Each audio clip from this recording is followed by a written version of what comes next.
O milho, hoje operando misto, o milho teve alterações ontem da Conab, teve alterações ontem do USDA também, principalmente da Argentina, então ele vem operando misto. Um dos destaques que nós vamos mostrar um gráfico, melhor, vamos mostrar o gráfico agora, é que a China se tornou o maior comprador de milho do Brasil. E nós vemos aqui no mapa com o verdinho, né? Quanto mais verdinho, maior é o volume de exportação. Foi ultrapassado o Irã, que tradicionalmente é o nosso maior comprador de cereal, e ficamos num volume muito próximo do Japão. Então, o Brasil ele tem o fluxo destinado para o Irã, principalmente. Ele vem para o norte da África, aqui, Marrocos, Argélia, muito milho para a Espanha. Eu, inclusive, um dos poucos clientes que eu tenho de comércio exterior que eu preservo é na Espanha, vai para o Porto de Santander. E o Japão é um grande comprador também.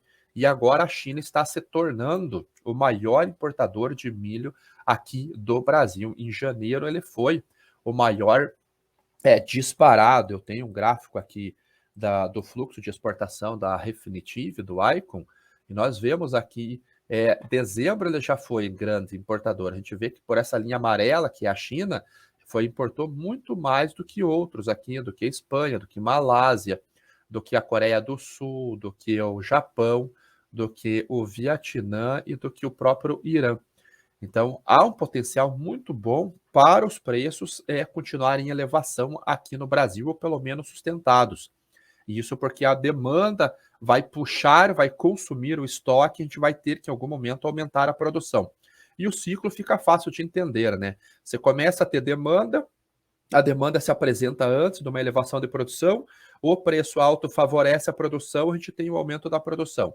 Se a China continuar comprando e nós tomarmos o lugar, por exemplo, da Ucrânia, e a China ela compra em torno de 70% do milho dos Estados Unidos, 30% do milho da Ucrânia, essa compra vier para o Brasil, e nós temos potencial de ultrapassar inclusive os Estados Unidos nas exportações, a gente pode ter uma continuidade de aumento do preço e uma expansão da produção.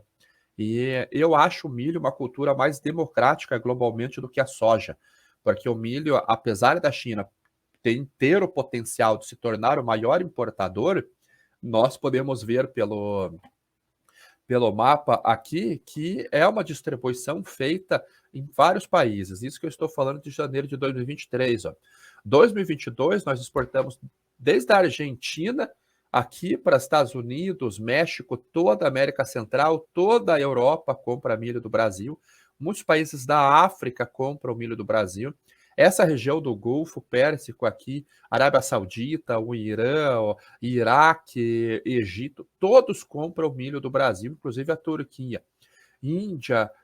Então, é uma cultura mais democrática. Quando eu vou para a soja, só para nós exemplificarmos aqui, a soja. Opa,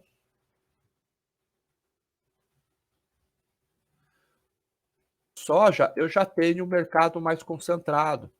Então, vê que a Rússia comprou soja esse ano, a China domina o mercado totalmente, e aí nós temos alguma compra aqui por essa região, e a Argentina comprou aqui algumas toneladas, milhares de toneladas.